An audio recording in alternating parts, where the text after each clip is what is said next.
बारामती शहरामध्ये काही सुशोभीकरण करतं, परंतु काही काही ठिकाणी रात्री जरा वेडीवाकडी कामं होत आहेत। कुठेतरी काहीतरी हाताडी पिताडी गंजाडी बसतात आणि नको ती घाण करतात। मी त्या सगळ्यांना आवरण्याचं काम जनतेही करा।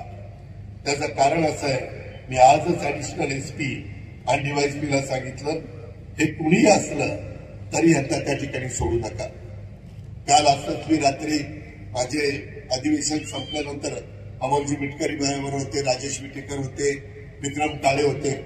मी काही मधल्या काळामध्ये आपल्या महाराष्ट्रामध्ये घटना घडल्या, तिकडे पाहणी करायला गेलेलो होतो। राज्याच्या वतीनं कोणी जाणं गरजेचं होतं। सीएम साहेब म्हणले तुम्ही जावा, आणि त्याच्यातून जे बीड जिल्ह्यामध्ये घटना घडली, एका सरपंचाची दुर्दैवी क्रूरतेने जी हत्या करण्यात आली, माणुसकीला देखील त्या ठिकाणी शर्मेने लाज वाटेल ताळीमा फसणारी घटना ही त्या ठिकाणी घडली। तिथलं सगळं समजून घेण्याच्या करता, त्यांच्या विधवा पत्नीला भेटण्याच्या करता, त्यांच्या मुला मुलीला भेटण्याच्या करता, त्यांचे आई वडील भाऊ भाऊजाई बहीण त्यांना सगळ्यांना भेटण्याच्या करता मी काल तिथं गेलेलो होतो। त्याच्याबद्दल सभागृहामध्ये अतिशय व्यवस्थितपणे उत्तर आपल्या राज्याचे मुख्यमंत्र्यांनी दिलं। न्यायालयाच्या मार्फत पण चौकशी केली जाईल आणि त्या ठिकाणी वरिष्ठ एकदम टॉपच्या पोलीस अधिकाऱ्यांच्या मार्फत पण चौकशी केली जाईल। काही झालं तरी याबद्दलचा मास्टर माइंड जो कोणी असेल, कुणी असू द्या, त्याला सोडायचा नाही, भले त्याची किती मोठी किंमत मोजावी लागली तरी चालेल, अशा पद्धतीनं सभागृहाला आश्वासित केलं। आजही मला काही मित्रमंडळी भेटली, त्यांनाही मी सांगितलं सकाळी की असले कुठल्याही गोष्टी आपण खपून घेणार नाही।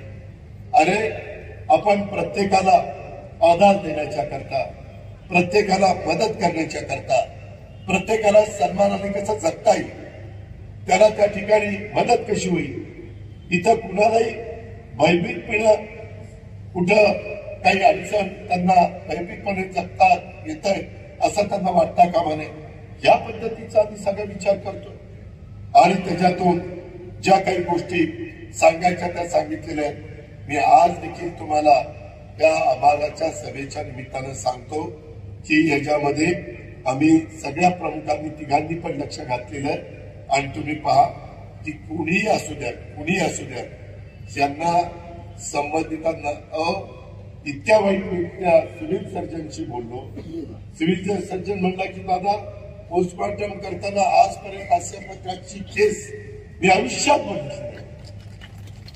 एखाद्या प्राण्याला पण एखादी काठी मारताना आपण म्हणतो अरे कशाला मारतो, जाऊ दे ना बाबा, तिकडे जाईल ते, परंतु ज्या अमानुषपणे या सगळ्या गोष्टी करण्यात या शिवशाहू फुले आंबेडकरांच्या महाराष्ट्राला शोभण्याला पाहिजे। आम्ही पण राज्यकर्ते म्हणून तिथं बसलो असताना त्या घटना घडतात, त्या आम्हाला पण शर्मेने मान खाली घाललं नव्हतं। आणि त्यामुळं एक अशा पद्धतीचा मेसेज या राज्यामध्ये गेला पाहिजे की परत कुणाचं धाडस देखील अशा पद्धतीनं होता कामा नये।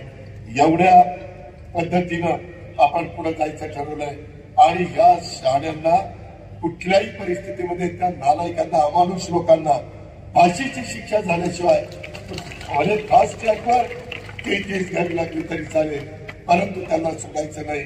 आणि या पद्धतीनं आम्ही सगळ्यांनी ठरवलेलं। त्याच्यात परभणीमध्ये पण 2 घटना घडल्या, तिथं पण मी गेलो, तिथं पण त्यांना एक आधार देण्याचं काम, त्यांचं समजून घेण्याचं काम, त्या सगळ्या गोष्टी त्या बाबतीमध्ये केल्या, जेणेकरून त्यांचं कुटुंब कुणाचं उघड्यावर पडू नये। जे गेलेली व्यक्ती मलाही माहिती आहे किती पैसे दिले तर परत येणार नाही, परंतु पुन्हा ते कुटुंब उभं राहून गेलेल्या व्यक्तींचं अधुरं राहिलेलं स्वप्न पूर्ण करण्याच्या दृष्टिकोनातनं त्या तिन्ही बाबींच्या मध्ये सरकारने लक्ष घातलेलं आहे। राज्याचे मुख्यमंत्री देवेंद्र फडणवीस साहेबांनी सभागृहाला आश्वासित केलेलं आहे, जे सर्वोच्च सभागृह आहे, कायदा मंडळ आहे, त्याच्या मार्फत महाराष्ट्राला देखील एक संदेश देण्याचं काम केलेलं आहे। आणि पोलीस यंत्रणेला देखील त्या ठिकाणी अतिशय कडक भाषेमध्ये जे सांगायचं ते सांगितलेलं आहे। या पद्धतीने या सगळ्या गोष्टीमध्ये आपण लक्ष घातलेलं आहे।